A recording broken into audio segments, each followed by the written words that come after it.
السلام عليكم ورحمة الله متتبعي قناة باد إكزامبل.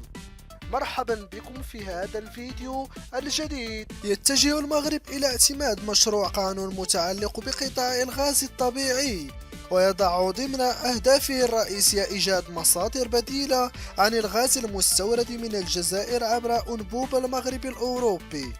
ويرتبط هذا الأنبوب الذي يسمى بمغرب أوروب غاز بيبلاين الجزائر بالقارة الأوروبية عبر المغرب، وستنتهي العقود والاتفاقيات المؤطرة لهذا الاستيراد عام 2021. ويسعى المغرب إلى تأمين حاجات المتزايدة من الطاقة بتنويع مصادر المحروقات من خلال زيادة حصة الغاز الطبيعي.